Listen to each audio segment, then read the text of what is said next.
one of the last 3 breakouts. Always tearing it up in Paragon, in TNS, a huge threat, and this goes all the way back to Tekken 3. Heihachi versus Ling Xiaoyu, and Heihachi rocking the Bison getup. Yeah, is that Snow White? I think so. I think that's Snow White. That's crazy. Yeah, well, there aren't any 7 dwarfs to help Ling here, but he doesn't need it. What is gonna happen here? An incredibly early Rage Art. I don't think I've ever seen someone throw one out quite that early, but certainly paying off to get some gray health back. Yeah, that was born off of an opportunistic notice that the whiff on the Heat Smash was going to carry Ling a little too far out to be able to block in time. I talked about mental strength, though, and you just cannot throw Ling off his game. That man is a Tekken flowchart with legs. Yeah, oh wow, that was a really interesting kind of hop over there. So that the back turn 3 does like move you slightly forward, and it looks like it jumped over Heihachi as he was tech rolling, which is kind of weird. I don't think I've ever seen it before.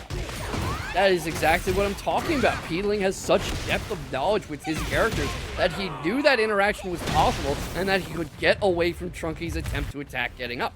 Or tech roll. I'm not totally convinced that was a knowledge situation as opposed to just pure luck, but I think something that's, to your point, that's really worth pointing out is Ling's adaptability in the character and just base knowledge means that in other situations in which somebody else might be thrown off, like just in that situation with the back turn, manages to string together a very impressive combo, goes for the tornado. This won't get the wall, but you're going to take an OP situation. Yeah, you don't always need the wall, but right now it might have helped. Taking a lot of damage from Trunkiez. I mean, say what you will about Heihachi, the old man hits like a truck. Oh yeah, he's probably one of the hardest hitting characters in the game currently. I think that's pretty much consensus, but there are a lot of people saying that he's fairly linear, and that can be a challenge. Oh, he is. He's very sidesteppable, and a lot of his options are like Indra's kick and stuff to keep you stuck in front of him. He's very much a straightforward, get in your face and wreck you kind of character. It makes him fun, but it also makes him kind of tough to play at a high level. Yeah, I would expect to see this down forward 1-2 featured quite a lot, especially because of the fact that it's a valuable mid-check in the matchup. Absolutely. Alright, what are you seeing here as full Ling charge gets the launch? Oh my goodness, yes, and that is gonna be the first game. Ling is a recurring champion for a reason, and I don't think Maleficent wants to come out of her castle anytime soon. Yeah, maybe might want to turn the magic mirror on after this one. Who's the fairest of them all? Well, if you put a controller in everybody's hands, probably Ling. Yeah, maybe. I don't know if a lot of people would classify Xiaoyu as fair right now, but we'll see. I mean, it depends on your definition, right? I mean, I am a big Xiaoyu fan. I like Xiaoyu, Yoshimitsu, Feng, all those kinds of characters, which Ling also likes to play. I like the defensive options, the evasiveness, the stances, just the sheer amount of possible technique and player expression. So I think seeing a high-level player at any of those characters is always really fun. But I'm sure I wouldn't think that way if I had to fight like 20 of them. Yeah, if you're on the other side of that matchup, it can feel pretty unfair a lot of the time. I think Tekken is so cool just because it features such depth of matchup and all the character moves and the ability for lateral movement and the mid crush and high crush options and things like that. Xiaoyu definitely is one of those characters that has a little bit of everything. Yeah, and this is going to be an interesting one. Do you think Coliseum of Fate helps either of these characters, or is it kind of a neutral ground?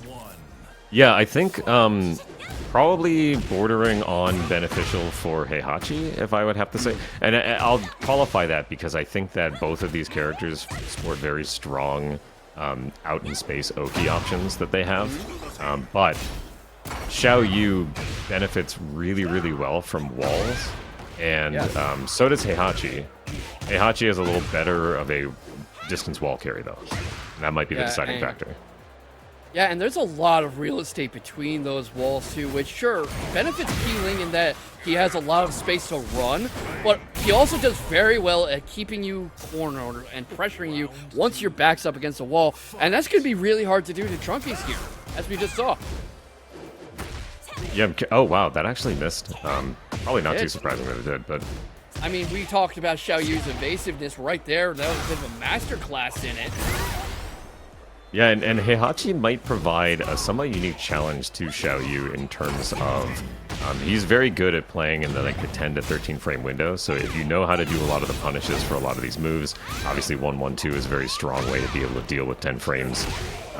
We'll see how that develops. That is unfortunate. Springs up straight into Ling's Okizeme setup. Immediate loss to the round. That's not what you want to do, especially when you're down a game. Wow, just an interesting exchange of parries there.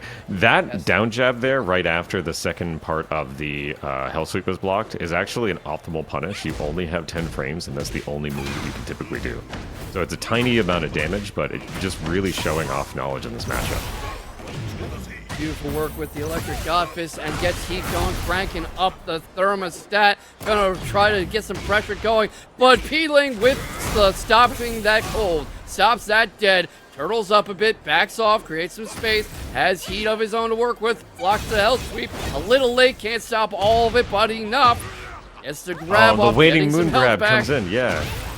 This might, yeah, goes for the spike instead. It potentially could have killed with the right tornado option, but the shooting star manages to finish off the round.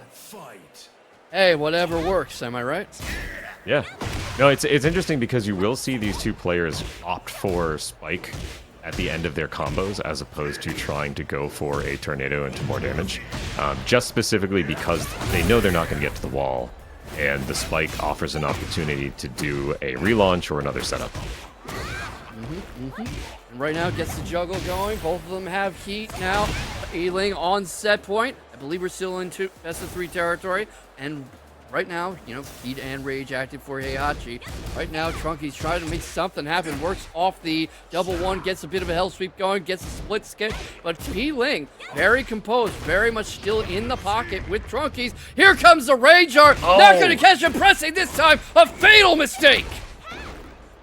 And Ling going for a little bit of a flavor combo might end up making him lose this round. It did. Oh my god. Trunkiez manages to fight back, and a little bit of a teabag at the end of the round. Yeah, so if you don't know, that combo that Ling just threw out there doesn't actually do any damage. It does like 1 damage. And we've seen Ling finish rounds off with it and just do it like 3 or 4 times in a row. It increases the amount of knockback that happens, but it doesn't increase the damage. So each hit increases the kind of knockback that happens from the scaling, and that led to a situation in which Ling wasn't able to close it out.